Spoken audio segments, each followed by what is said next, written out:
देवता कार्यसिद्ध्यर्थं सभास्तम्भसमुद्भवम् श्रीनृसिंहं महावीरं नमामि ऋणमुक्तये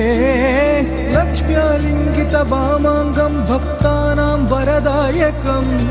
श्रीनृसिंहं महावीरं नमामि ऋणमुक्तये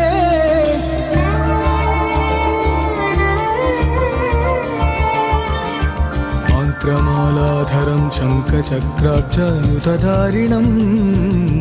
नृसिंहं महावीरं नमामि ऋणमुक्तये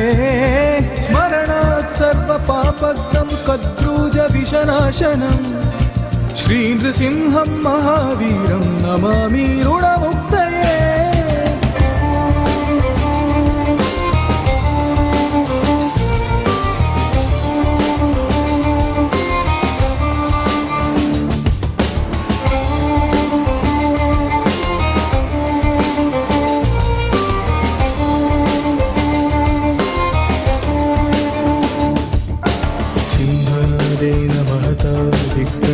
भयनाशनं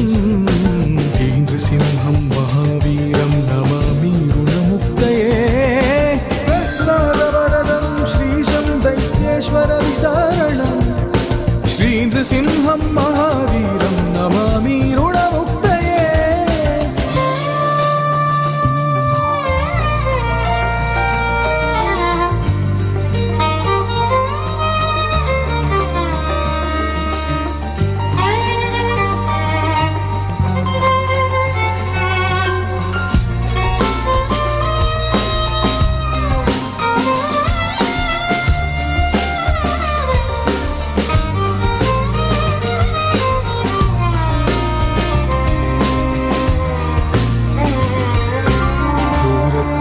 पीडितानां भक्तानाम् अभयप्रदं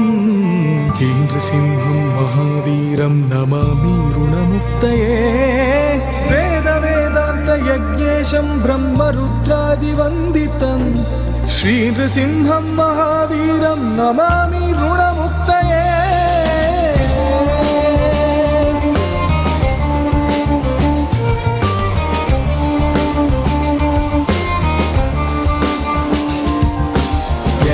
पठते नित्यं गुणमोचनसंयुतम्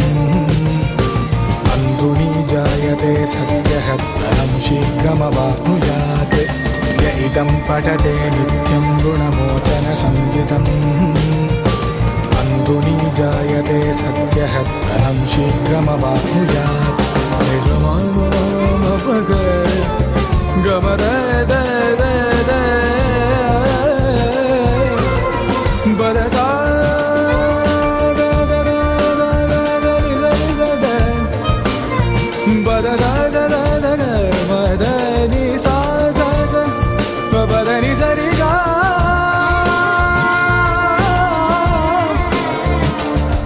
बदनी सरिगा निजमा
da da da